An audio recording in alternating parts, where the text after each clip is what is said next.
اهل القريه نتعرف بحضرتك. محمد رشدي سالم. اهلا بحضرتك. ايه هي مشكلتك؟ مشكلتي ان انا عندي مزرعه دواجن دورين بالمسلح في البر الثاني في ناحيه الدوائي 4، خد بال حضرتك. وطبعا كانوا قالوا الطريق جاي ورا ظهر المفرخه من 7 سنين، وجه التعديل الجديد جه هيسيبوا لي 3 باكات من المزرعه بس، خدت بال حضرتك. مزرعه مرخصه من سنه 80، بقى لها 35 سنه، ولها سجل تجاري وبطاقه ضريبيه وانتاج حيواني، كل اوراقها سليمه. طبعا عرضت الدوسيه على سياده المحافظ، رحت قابلت المحافظ الدكتور رضا عبد السلام في نهايه رمضان. قابلته بنفسه؟ قابلته بنفسه في الاجتماع بتاع كل يوم الثلاث اللي هو خدمه المواطنين، خدت بال حضرتك. الراجل بصراحه ما تاخرش وعرض، بعت الشكوى بتاعتي بالملف لاداره الطرق والكباري. الطرق والكباري ردت ان هيعملوا تعديل يفادوني. فانا بقول دلوقتي حضرتك تعديل يفادوني، تعديل اذا قللوا الطريق، خدت بال حضرتك، يعوضونا بما يرضي الله، خدت بالك. اصحاب الاراضي واصحاب المزارع والناس اللي هتتاخد منها بيوتها بما يرضي الله، خدت بالك، ان امكن، خدت بالك. ده وهو الطرق والكباري ردت على حضرتك بجواب باسمني مخصوص، خدت بالك، بناء على الشكوى اللي متوجهه من مكتب سياده المحافظ، مكتب المتابعه الميدانيه تبع الاستاذ عبده محمد سالم. طب وايه مضمون الجواب؟ مضمون الجواب بالشكوى حضرتك ان المزرعه مرخصه ولها سجل تجاري من سنه 80، خدت بال حضرتك، وبالمسلح، وهي دي اللي كل مملك. قال لك هنديك ترخيص تبني على حته ثانيه، انا ما املكش الا دي، هي دي اللي حضرتك اللي كل املكها، خدت بالك بس. شكرا. فبقيه الحديث يا باشمهندس، احنا الناس الساده المسؤولين انهم يبصوا للفلاح، الفلاح اللي عمالين يعدموا فيه بيغطسوه تحت الروبه كل يوم عن يوم، ما بيقبش لفوق ابدا، بيموت وهم بياكلوا هناك عايشين في التكييف، وهنا ناس الحر بتاكل في قفاها والعرق بيصر من جفون عينيها. اللي بيعملوه ده حرام، والله حرام.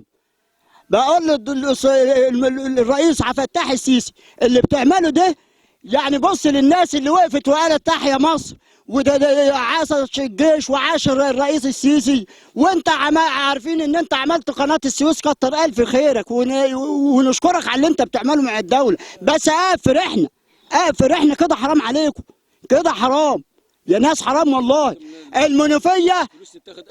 المنوفيه اول امبارح انعملت 60 متر، مش معنى لحد الشرقيه اللي اراضيها قد اراضي اقل من اراضي المنوفيه وجيده عن اراضي المنوفيه بيعملها 90، ونروح للاستاذ ونروح لحد رئيس المساحه بتاع الزقازيق يقول لك لا خدوا بعضكم راحه، احنا خلصنا دي. هو بيعاين فين؟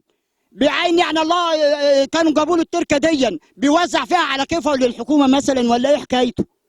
ده اللي احنا بنطلبه، وبنشكركم وبنشكر الساده المسؤولين ان يرحمونا ويشوفوا لنا مصالحنا، لوجه الله، يشوفوا لنا مصالحنا. هو ربنا فوق وهم تحت، احنا ما بنقولش لا، احنا بنسلم بما يرضي ربنا، بس يمشونا زي الناس. قبل ما في اي متر قبل ما اي جنيه قبل ما اي متر ينحط يدونا فلوس، ما يقولناش النهارده لا بكره، والنهارده ما فيش بكره فيه. مش معنى فيه للرصف وفيه للحاجات العربيات اللي بتنزل ترصف، وفيه للحاجات دي، وفيه للشرك، واحنا مش شرك؟